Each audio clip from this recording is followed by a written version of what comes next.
नमस्ते साथियों, मैं Kavita Totla, lecturer in Hindi, government of Rajasthan. बहुत दिनों से हमारी क्लास नहीं हुई है, उसके लिए मैं माफ़ी चाहूँगी आप सभी से। सामाजिक कार्यों में मैं व्यस्त थी, इस वजह से क्लास रेगुलर नहीं हो पाई। और पिछली क्लासों में मैंने आपको हिंदी साहित्य के इतिहास का भाग 13 पढ़ाया था और हमने कक्षा 12 की अंतरा पुस्तक का मलिक मोहम्मद जायसी पाठ पढ़ा था और उसके शॉर्ट नोट्स कैसे बनाए जाते हैं ये मैंने आपको वहाँ पे बताया था। तो कक्षा 12 की अंतरा के पद्य भाग के 8 पाठों के शॉर्ट नोट्स हम बना चुके हैं और हिंदी साहित्य के इतिहास के 13 भाग हम पढ़ चुके हैं, जिसमें हमारा आदिकाल हो चुका और भक्ति काल में हम सगुण भक्ति धारा के कृष्ण काव्य तक पहुँच चुके हैं। अब आज हम उसी कक्षा 12 की अंतरा के अगले पाठ को पढ़ेंगे, जिसका नाम है विद्यापति, जो कि पाठ संख्या 9 है। और जो भी मैं यहाँ पढ़ा रही हूँ आपको, उसके शॉर्ट नोट्स मेरे साथ के साथ बनाते जाइए, कॉपी पेन साथ लेके बैठिए, मैं बोलती जाऊँगी, आप लिखते जाइएगा। और हिंदी साहित्य के इतिहास में जो मैंने अब तक पढ़ाया है, जितने पाठ हो चुके हैं, जो 13 पाठ हो गए हैं, उन सब की PDF मैंने आपको मेरे टेलीग्राम चैनल पे पोस्ट कर दी है। वहाँ से आपने नोट्स उतार लिए होंगे और अगर आपने नहीं उतारे हैं तो टेलीग्राम चैनल का लिंक मेरे इस वीडियो के डिस्क्रिप्शन में आपको मिल जाएगा। वहाँ से आप उसे ज्वाइन करिए और वहाँ जाकर के सारी PDF है हिंदी साहित्य के इतिहास के जो मेरे नोट्स है, उन्हीं नोट्स को मैंने आपको पोस्ट किया है, तो वहाँ जाकर आप उतार लीजिए। एक प्रश्न सबके दिमाग में बार बार है कि मैम हिंदी साहित्य का इतिहास में हम और क्या पढ़ें। तो देखिए, मैं पहले भी आपको कई बार कह चुकी हूँ कि हिंदी साहित्य के इतिहास में ये जो नोट्स मैं आपको प्रोवाइड करवा रही हूँ, ये पढ़ने हैं। इसके अलावा आपको UGC नेट के पुराने सालों के आए हुए पेपर और अब तक जितने भी आपके सेट के और कॉलेज लेक्चरर के पेपर हो चुके हैं, उनको आप अच्छे से गंभीरता से उनका अध्ययन कीजिए। बाकी आपको कुछ भी अलग से पढ़ने की ज़रूरत नहीं है। हाँ, बस एक किताब आपके पास होनी चाहिए, जो कि राजस्थान माध्यमिक शिक्षा बोर्ड 11वीं और 12वीं में हिंदी साहित्य का इतिहास के नाम से हमारे विद्यालयों में चलती है। वो बुक आपके पास हो काफ़ी है। ये बड़ी बड़ी किताबें आपको कतई पढ़ने की ज़रूरत नहीं है, जैसे नगेंद्र है, रामचंद्र शुक्ल है या फिर सरस्वती पांडेय है, कहीं ज़रूरत नहीं है। तो मैं कई बार ये बात बता चुकी हूँ विद्यार्थियों को, लेकिन फिर भी आपके मन में संशय रहता है। तो जंग जीतनी है तो छोटी छोटी सीढ़ियाँ ही हमें जिता देती है। ज़रूरी नहीं है कि हम बड़ी बड़ी चीज़ों पे चढ़ के ही लें, क्योंकि माध्यमिक शिक्षा बोर्ड राजस्थान अपने आप में एक बहुत ही अच्छी किताब है। चाहे आप किसी भी सब्जेक्ट से हो, चाहे आप मतलब कुछ भी आप जैसे आप सोचें कि भाई मैं किससे पढ़ूं, तो मुझे लगता है कि राजस्थान माध्यमिक शिक्षा बोर्ड से बेटर और कोई ऑप्शन नहीं है। मैंने आपको वही चीज़ें बताई हैं जो मैंने खुद ने फॉलो करी है और उसी से मैं यहाँ पे आज आपको व्याख्याता बन के पढ़ा रही हूँ। तो अगर आप पहली बार मेरे चैनल पे आए हैं तो आप इस चैनल को सब्सक्राइब करें, बेल आइकन को ज़रूर प्रेस करें, क्योंकि रोज़ हम RPSC एग्ज़ाम्स की तैयारी के लिए डेली यहाँ पर हम आते हैं और मिल के हम पढ़ते हैं, नोट्स बनाते हैं, अच्छी अच्छी बातें सीखते हैं, किस प्रकार से प्रश्न आते हैं, प्रश्नों का स्तर क्या रहता है, ये सारा हम डिस्कस करते हैं यहाँ पे, मैं आपको बताती हूँ। और उसके बाद आपके जो कमेंट्स आते हैं तो मुझे बहुत अच्छा लगता है कि एक तरह से दूर बैठे बैठे ये हमारा डिस्कशन काफ़ी स्ट्रॉन्ग होता जा रहा है। तो आप इजी गोइंग पढ़िए, आप लाइट वेट रह के पढ़िए, बड़ी बड़ी भारी भारी किताबें नहीं पढ़नी है, उतना ही पढ़िए जिससे आपका सिलेक्शन हो जाए। विद्वान आपको बनना है नहीं, आपको एक सीट लेनी है। सीट के लिए ये किताबें बहुत है, मैंने खुद ने इन्हीं किताबों को पढ़ा है और मैं वही किताबें आपको बता रही हूँ, बाकी मोटी मोटी किताबों का कोई अर्थ नहीं है। तो ये आज हमारा 9वां पाठ है कक्षा 11 की अंतरा का विद्यापति। पहले हम इसका परिचय देखेंगे। मैंने यहाँ पे जो ये आपके सामने स्क्रीन पे जो ये बुक आपको दिख रही है, ये राष्ट्रीय शिक्षा निदेशालय दिल्ली की बुक है, जो हमारी कक्षा 12 अंतरा की है। लेकिन इसके साथ जो अभी इस सत्र में हमारे राजस्थान के विद्यालय में जो बुक चल रही है अंतरा, उसको भी इसके साथ लिया है। यानी हम 2 किताबों का अध्ययन एक साथ करेंगे। और आप सोच रहे होंगे 2 किताबें क्यों? तो जो हमारी बुक है, जो विद्यालय में चल रही है, उसका जो पद्य भाग है वो केवल पद्य भाग है, उसकी व्याख्या नहीं है। और ये जो बुक है आपके सामने स्क्रीन पर, ये व्याख्या सहित बुक है। तो इसीलिए मैंने दोनों को लिया है ताकि आपको अच्छे से समझ में आ जाए कि पद्य भाग में आखिर कवि कहना क्या चाहता है। तो यहाँ पर हम इस बुक को पढ़ेंगे। पद्य भाग जो आएगा मैंने उस किताब से लिया है, उस पद्य भाग को हम, उस कविता को, उस पद को यहाँ पढ़ेंगे, फिर उसकी व्याख्या हम इस किताब के अंदर से दोबारा देखेंगे। कॉपी पेन लेके बैठिए, जहाँ ज़रूरत है वहाँ मैं बोल दूँगी कि लिख लीजिए, और जहाँ ज़रूरत नहीं है वहाँ आपको नहीं लिखना है। बस आपको मेरे साथ साथ ध्यान से, गंभीरता से पढ़ना है, अध्ययन बिल्कुल करना है। तो देखिए, सबसे पहला पॉइंट है जन्म। जैसा कि हम हर चैप्टर में लिखते हैं कवि का जन्म, तो आप सबसे पहले हेडिंग डालिए पाठ 9 विद्यापति, और जन्म लिखिए। तो देखिए, जन्म को लेकर विद्वानों में मतभेद रहा है कि फिक्स नहीं कह सकते कि जन्म 1380 में ही माना गया है। बस एक आशंका के तौर पर बताया है कि भाई हाँ 1380 है। अब देखिए, इसमें वो लाइन नहीं दी है, लेकिन मैं बोल रही हूँ, जिसे आप लिख लीजिए, जो कि कक्षा 12 के अंतरा में है। अगर आपके पास पुस्तक है तो आप उसे लेके बैठिए, खोल के बैठिए, ठीक है। और नहीं है तो मैं बोल रही हूँ, ध्यान से और समझ के पढ़िए। तो पहली लाइन लिखिए कि विद्यापति का जन्म मधुबनी बिहार के बिस्पी गांव में हुआ था। कब हुआ था? लिख लीजिए 1380 में, ठीक है। ये आपको इनका जन्म लिखना है। वैसे जन्म के संबंध में कोई भी प्रामाणिक सूचना नहीं है, लेकिन जहाँ जहाँ ये अपने आश्रयदाता के पास रहे, जो भी इनका रचना काल रहा, तो अपने आश्रयदाताओं के पास, जिनके पास ये रहे, उन्हीं के आधार पर निकाला इनके जन्म और मृत्यु दोनों को, ठीक है ना। तो पहली लाइन लिखनी है, विद्यापति का जन्म मधुबनी बिहार के बिस्पी गांव में हुआ था। कब हुआ था? 1380 में। पहली लाइन आपने लिख ली। अब आगे देखिए, दूसरी लाइन आप लिखेंगे कि विद्यापति को संधि काल का कवि माना जाता है। और यही चीज़ मैं आपको हिंदी साहित्य के इतिहास में भी बता चुकी हूँ कि एकमात्र कवि जिसे संधि कवि कहा जाता है, संधि काल का कवि कहा जाता है, कैसे कि विद्यापति को आदि और भक्ति, यानी आदि काल में भी माना जाता है, भक्ति काल में भी इनको माना जाता है। तो दो कालों के बीच में होने की वजह से इन्हें क्या माना गया? संधि काल का कवि माना गया। तो ये दूसरी लाइन आपको लिखनी है, विद्यापति को संधि काल का कवि माना जाता है। बिहार के मधुबनी जिले के बिस्पी गांव में जन्मे, ये हम ऊपर लिख चुके हैं। इनका परिवार विद्या और ज्ञान के लिए प्रसिद्ध था। मिथिला नरेश शिव सिंह के दरबार में राजकवि थे। तीसरा पॉइंट ये लिखना है, क्योंकि अभी जो 2018 का एग्ज़ाम हुआ था, आरपीसी फर्स्ट ग्रेड वाला, जो 18 की वैकेंसी थी, 2020 में हुआ था, उसमें जो मैंने दिया उसमें पूछा गया था कुतुबन किसके आश्रय में रहे, ये वाला प्रश्न। मुझे एग्जैक्ट याद नहीं आ रहा है, पर ऐसा ही एक प्रश्न था कि उस्मान या कुतुबन दोनों में से एक का पूछा गया था, किसके आश्रित थे। तो इस प्रकार के प्रश्न पूछे जा सकते हैं आपको। तो तीसरा पॉइंट आपको लिखना है कि ये मिथिला नरेश शिव सिंह के दरबार में राजकवि थे। शिक्षा, ये बचपन से बहुत ही कुशाग्र बुद्धि के थे। ये साहित्य, संगीत, ज्योतिष, दर्शन, इतिहास, न्याय, भूगोल के विद्वान थे। इसके अलावा इन्हें कई समकालीन भाषाओं, उपभाषाओं का ज्ञान था। जहाँ मैं ज़रूरत है वहाँ बोल रही हूँ, लिखो, बाकी नहीं लिखना है। रचनाएं, जैसा कि हम हमेशा लिखते हैं, लिखिए चौथा पॉइंट, रचना। कीर्तिलता, कीर्ति पताका, पुरुष परीक्षा, भू परिक्रमा, लिखनावली, विद्यापति पदावली। बहुत बहुत बहुत ही ज़्यादा महत्वपूर्ण है। ये आपको ऐसे कैसे याद रखनी है, क्योंकि कितनी बार यहाँ पर रचनाएं देके पूछ लिया जाता है कि कौन सी रचना नहीं है, ठीक है।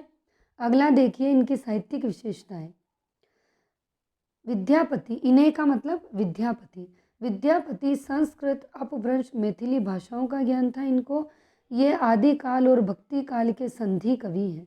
तो ये लाइन आप वहाँ पर लिख सकते हैं, या नहीं ऐड कर सकते हैं कि संधि कवि तो कहा है, पर किस किस काल का? आदि काल और भक्ति काल का। राधा कृष्ण के प्रेम को आधार बनाकर लौकिक प्रेम को अभिव्यक्ति दी है। यानी सबसे पहले अगर हिंदी में राधा कृष्ण प्रेम परंपरा को कोई लाने वाला कवि था तो वो विद्यापति ही था, जो कि राधा कृष्ण प्रेम परंपरा को लेकर आया। इनकी कीर्ति लता कीर्ति पताका दरबारी संस्कृति और अपभ्रंश काव्य परंपरा के रूप में देखने को मिलती। यानी कीर्ति लता कीर्ति पताका, इसमें दरबारी संस्कृति और अपभ्रंश काव्य परंपरा हमें इन ग्रंथों में देखने को मिली है। किसके अंदर? कीर्ति लता और कीर्ति पताका में। पदावली के पद में भक्ति और श्रृंगार है और ये पद इनकी प्रसिद्धि का आधार है और आज भी तीज त्योहार पर इनके पद गाए जाते हैं। किसके? पदावली के। ठीक है, तो पदावली के पद आज भी गाए जाते हैं। अब एक चीज है, देखिए जो मैं आपको वर्बली बता रही हूँ यहाँ पर नहीं है, यहाँ डायरेक्ट ये पद है, लेकिन उससे पहले इन पद के बारे में, ये जो पद यहाँ लिए गए इनके बारे में जो मैं आपको बोल रही हूँ उसे ध्यान से सुनिएगा कि क्या क्या है। तो इस पाठ में विद्यापति के 3 पद लिए गए। ठीक है, कितने पद लिए गए? 3 पद। ये जो पहला पद है, इस पहले पद में क्या है? तो पहले में विरहिणी के हृदय के उद्गारों को प्रकट करते हुए उन्होंने उसको बहुत ही दुखी और कातर बताया। यानी इस पद में जो नायिका है उसे बहुत ही दुखी बताया गया, बहुत ही ज़्यादा दयनीय अवस्था में बताया गया। क्यों? क्योंकि उसका जो हृदय है वो उसके प्रियतम के द्वारा क्या कर लिया गया? हर लिया गया। यानी उसका हृदय उसके प्रियतम के साथ चला गया और प्रियतम गोकुल छोड़कर कहाँ बस गए? मधुपुर यानी मथुरा, मधुपुर यानी मथुरा में बस गए। अब ये किसके लिए आया है यहाँ? कृष्ण के लिए सीधा सीधा। और नायिका कौन है? गोपी है। ठीक है, और कवि ने कार्तिक मास में आने की संभावना प्रकट करी है। यानी ये जो पहला पद है इसमें एक गोपी है जिसके हृदय की अवस्था को बताया गया, क्योंकि जो कृष्ण है वो गोकुल छोड़कर मधुपुर चले गए और अब वो वापस कब आने की संभावना है उनकी? कार्तिक मास में। तो ये पहला पद है, इसमें ये वर्णित किया गया, इसका मूल भाव ये है। अब देखिए दूसरा पद, ये जो दूसरा दिख रहा है, अब इस दूसरे पद में क्या है कि प्रियतमा जो है वो सखी से कहती है, यानी एक सखी दूसरी सखी से कहती है कि मैं जन्म जन्मांतर से अपने प्रियतम का रूप ही देखती रही। यानी मैं जन्मों से अपने प्रियतम का रूप देख रही हूँ, लेकिन फिर भी मेरे नेत्र अभी तक क्या हुए? तिरपित, यानी संतुष्ट नहीं हुए। यानी मैं जन्म अवधि हम रूप निहारल नयन न तिरपित भैल। यानी मैं कई जन्मों से अपने प्रियतम का रूप निहार रही हूँ, लेकिन अभी तक मेरे नयन तृप्त संतुष्ट नहीं हुए। और उनके मधुर बोल, जो उनके मधुर बोल हैं वो कानों में क्या होते हैं? गूंजते रहते हैं, कानों में गूंजते रहते हैं। ठीक है, और इसी तरह से इनका एक तीसरा पद है, मैं आपको एक बार बता देती हूँ कि इन पदों में क्या है, इनका मूल भाव क्या है, ताकि हम फिर पढ़ेंगे तो कन्फ्यूज़न की स्थिति बिल्कुल नहीं रहेगी। ये है तीसरा पद। अब तीसरे पद में क्या क्या कहती है? तो जो विरहिणी नायिका है यानी विरहिणी प्रियतमा है, वो उसने एक दुख भरा चित्र प्रस्तुत किया है। कवि ने दुखी नायिका का, दुखी गोपी का एक दुख भरा चित्र प्रस्तुत किया। कैसे? कि दुख के कारण नायिका के नेत्रों से अश्रुधारा क्या हो रही है? बहती जा रही है। यानी उससे दुख है, दोनों नैन बंद कर रखे हैं और लगातार उसकी आंखों से क्या हो रहा है?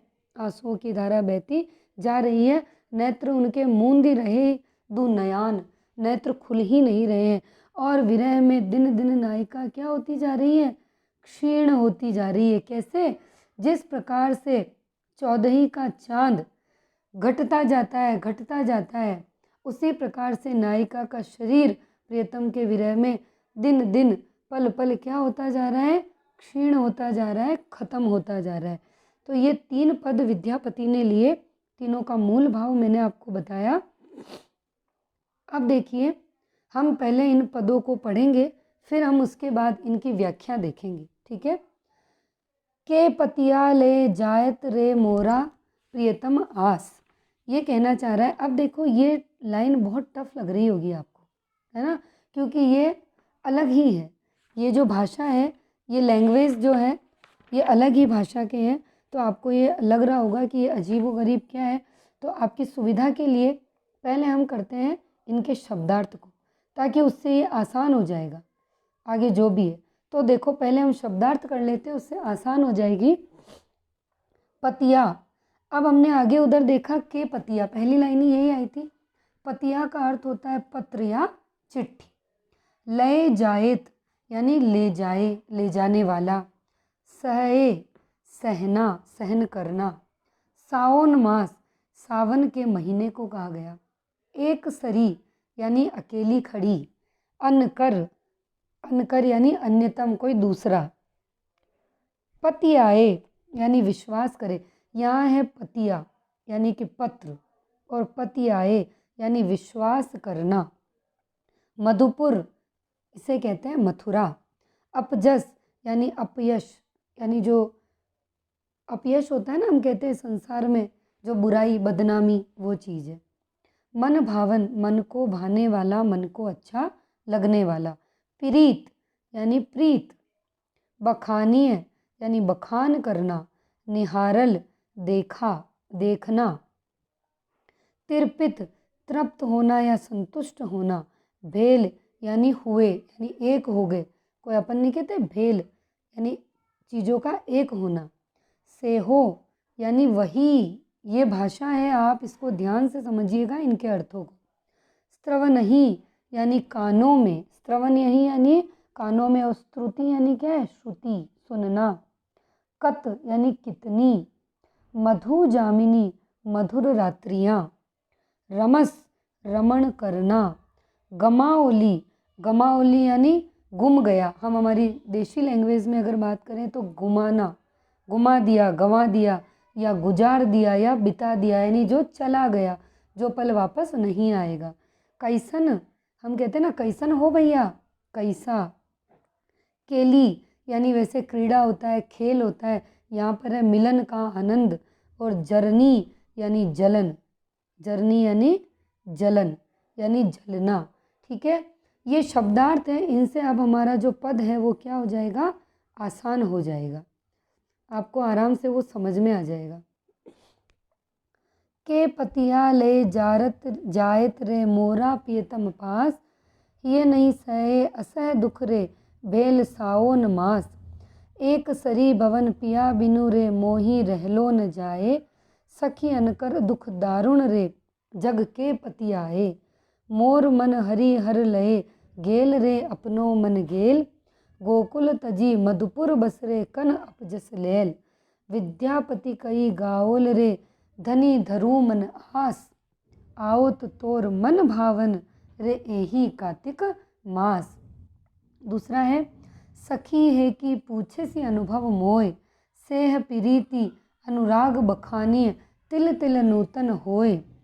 जन्म अवधि हम रूप निहारल नयन न तिरपित भेल। सेहोर सेहो मधुर बोल स्त्रवनहि सुनल श्रुति पथ परस न गेल। कत मधु जामिनी रबस गमाओली न बूझत कैसन केली। लाख लाख जुग हिय राखल तैयो हिय जरनि न गेल। कत विदग्ध जन रस अनुमोदय अनुभव काहु न पेख। विद्यापति कह प्राण जुड़ाई ते लाखों न मिलल एक। ये पहला और दूसरा पद है, इसकी व्याख्या हम आगे यहाँ देखते हैं। पाठ परिचय देखते हैं। राधा की विरह वेदना का वर्णन है। कृष्ण राधा को छोड़कर मथुरा में जा बसे। एक बार उनसे मिलने आए, एक बार भी मिलने के लिए गोकुल नहीं आए। राधा उनके वियोग में व्याकुल है, उनसे अब कृष्ण के बिना रहा नहीं जाता। उनकी विरह व्यथा का अलग अलग पद के द्वारा वर्णन किया गया। के पतियालय कार्तिक मास, जो हमने ऊपर पढ़ा उसी का अर्थ है। संदर्भ क्या है, यहाँ आपको कुछ भी नहीं लिखना है। अब अगला लिखोगे आप ये वाला, ये लिखो के पतियालय डॉट डॉट डॉट कार्तिक मास। किसकी रचना है, विद्यापति की। ठीक है, किससे ली गई है, कक्षा 12 अंतरा से। बस ये लिख लीजिए। इस पद में कवि कहता है कि वर्षा ऋतु आ गई है, नायिका को अपने नायक की याद सता रही है और वह प्रियतम को संदेश भेजना चाहती है। तो अगर ये लाइन परीक्षा में आ जाती है कि के पतिया ले कार्तिक मास, इसमें किसका वर्णन किया गया, तो आप लाइन लिखिए कि प्रियतम को संदेश भेजने का वर्णन किया गया। अगला है, इस पद में सावन मास में नायिका की विरह वेदना का वर्णन है। कृष्ण गोकुल को छोड़कर मथुरा जा बसे। राधा अपनी सखी से पूछ रही, ऐसा कोई नहीं है जो उसका पत्र कृष्ण के पास पहुंचा दे, जिसमें उसे अपनी विरह वेदना का वर्णन किया है। अब उससे इतने बड़े भवन में अकेले नहीं रहा जाता। वह कहती है कि श्री कृष्ण जाते समय मेरा मन भी अपने साथ ले गए, इसीलिए अब यहाँ उसका मन नहीं लगता। कृष्ण गोकुल छोड़कर मथुरा बस गए, एक बार भी मुड़कर नहीं देखा, इससे उनकी बहुत बदनामी हो रही। अब वह और वियोग का दुख सहन नहीं कर सकती। ऐसे में कवि विद्यापति राधा को धीरज और आशा रखने को कहते हैं और विश्वास दिलाते हैं कि तुम्हारा प्रेमी कार्तिक मास में ज़रूर आ जाएगा। ठीक है, ये काव्य सौंदर्य है जो कक्षा 12 के विद्यार्थियों के अनुसार दिया गया है कि व्याख्या जब उनके एग्ज़ाम में आती है तो उन्हें काव्य सौंदर्य कैसे लिखना होता है। देखिए, यहाँ हरि हर है तो यहाँ उसमें यमक अलंकार दिया गया है। ठीक है, अब अगला देखो, कुसुमित कानन हेरी कमल मुखी, तीसरा पद। मूंदी रहे दु नयान, कोकिल कलरव मधुकर धुनि सुनी, कर दे झापई कान। झापई यानी ढक लेना, दोनों हाथों से कानों को बंद कर लेना। माधव सुन सुन वचन हमारा, तू गुण सुंदरी भेल अति भेल दूबरी, गुन गुन प्रेम तुम्हारा। यानी तुम्हारे गुणों को सुन सुनकर क्या हो रहा है, उसका शरीर दुबला होता जा रहा है, वो तुम्हारे ही गुणों को बार बार गा रही है। धरनी धरी धनी कत बेरी बैसई, पुण्य तई उठई न पारा। एक बार धरती पर बैठ गई, अब उससे वापस उठा ही नहीं जा रहा। कातर दिठी करी चौदसी हेरी हेरी, नयन गरे जलधारा। और कातर दृष्टि से चारों तरफ देख रही है और आंसुओं से धाराएं बहती जा रही है। तो हर बिरह दिन छन छन तनु छिन, चौदसी चांद समान। और तुम्हारे विरह में जिस प्रकार 14वीं का चांद घटता जाता है, वैसे ही नायिका का शरीर क्षीण होता जा रहा है। बनई विद्यापति शिव सिंह नरपति, लखिमा देई रमान। अगली लाइन लिखो, कुसुमित कानन डॉट डॉट डॉट लखिमा देई रमान। कवि है विद्यापति और कविता विद्यापति की पदावली से ली गई है। ठीक है, विद्यापति की पदावली से लिया गया है ये। नायिका की विरह अवस्था का वर्णन है। विरह में दिन प्रतिदिन कमजोर होती जा रही है। राधा की सखी कृष्ण के सामने राधा की विरह अवस्था का वर्णन करती है। अब आपको यहाँ ये लाइन लिखनी है कि ये जो अपन ने लिखा है कुसुमित कानन लखिमा देई रमान, इसमें क्या है, तो इसमें राधा की सखी ने कृष्ण के सामने राधा की विरह अवस्था का वर्णन किया। इस लाइन को लिखना है। कहती है, कमल के समान रूपवती राधा खिले हुए फूलों को देखकर अपनी आंखें बंद कर लेती है, अर्थात ये मिलन के प्रतीक थे जो अब विरह में उसे दुख पहुंचा रहे हैं। माधव हमारी बात सुनो, तुम्हारे प्रेम को याद करके वह बहुत दुर्बल और कमज़ोर हो गई कि यदि वह धरती पर बैठ जाती है तो उससे उठा नहीं जाता और व्याकुल दृष्टि से चारों दिशाओं में देख रही, शायद तुम आ जाओ, और निराश होकर रोने लग जाती है। तुम्हारे विरह में वह क्षण क्षण इतनी क्षीण दुर्बल होती जा रही जैसे कि 14 का चांद होता है।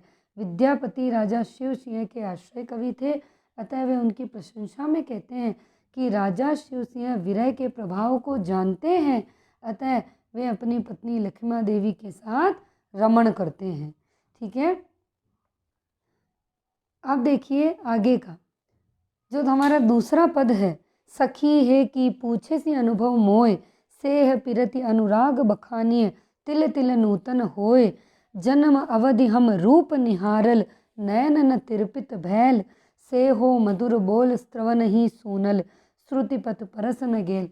तो ये आपको दूसरे पद में से एक पद लिया गया, छोटा सा 2 लाइन, जिसका यहाँ पर भावार्थ बताया गया। लिख लीजिए, जन्म अवधि हम डॉट डॉट डॉट पत परस न गेल। कवि विद्यापति और पदावली से लिया गया। विद्यापति नायिका के माध्यम से बताना चाहते हैं कि सच्चे प्रेम में कभी भी तृप्ति नहीं मिलती, कभी भी संतुष्टि नहीं मिलती। नायिका की सखी के पूछे जाने पर नायिका उसे बताती है कि वह जन्म जन्मांतर से अपने प्रेमी को निहारती चली आ रही, लेकिन अभी तक उसके नेत्रों को उसे देखने की इच्छा है। यानी जितना जितना देख रही है उतनी ही चाह बढ़ती जा रही है, संतुष्टि नहीं मिल रही। वह अपने प्रियतम के मीठे बोलों को सुनती आ रही है, फिर भी उसके बोल उसे कैसे लग रहे हैं? रोज रोज नए लग रहे हैं। कहना चाहती है कि सच्चे प्रेम में मिलन के बाद भी अतृप्ति बनी रहती है। यानी कवि कौन है? विद्यापति। लिया कहाँ से गया है? विद्यापति पदावली से लिया गया है। ठीक है, देखो जैसे ये प्रश्न है, नयन न तिरपित भेल के माध्यम से विरहिणी नायिका की क्या मनोदशा है? तो कवि कहता है कि सच्चे प्रेम में व्यक्ति कभी भी तृप्त नहीं होता। नायिका भी जन्म जन्मांतर से नायक के साथ है, फिर भी उससे एक क्षण के लिए भी अलग नहीं होना चाहती। यही प्रेम का क्या है? आदर्श रूप है, क्योंकि प्रेम क्या है? हर बार नया लगता है। और नयन न तिरपित भैल का अर्थ है नयन को संतुष्टि नहीं मिलना। तो ये हमारा तीसरा पाठ विद्यापति है। शब्दार्थ मैंने आपको करवा दिए, आप इसके नोट्स बना लीजिएगा। अब हमारा रूटीन रोज़ बना रहेगा। कुछ कार्य की वजह से हमारी क्लास नहीं हो पाई थी, कुछ ज़रूरी काम थे मुझे, लेकिन अब हमारी रोज़ क्लास होगी और हिंदी साहित्य का इतिहास भी मैं आपको साथ ही पढ़ाऊँगी। तो अब तक जितना हुआ है उसके नोट्स बनाइए और रोज़ उनका रिवीजन बहुत ज़रूरी है। रोज़ उनको पढ़िए, बार बार पढ़िए। खाली लिख देने से कुछ नहीं होगा। सप्ताह में 1 बार या सप्ताह में 2 बार आपको जितना आपने लिखा है उसका रिवीजन करना पड़ेगा, उनको आँखों से निकालना पड़ेगा, तभी कहीं जाके आप कुछ कर पाएंगे। बाकी खाली कॉपी भर देने से, नोट्स बना लेने से कुछ नहीं होगा। तो अगला पाठ हम कल पढ़ेंगे। जो हमारा अगला पाठ होगा वो है केशव दास, जिसे हम कल देखेंगे। ठीक है, तो आज के अध्याय में हम इतना ही पढ़ेंगे।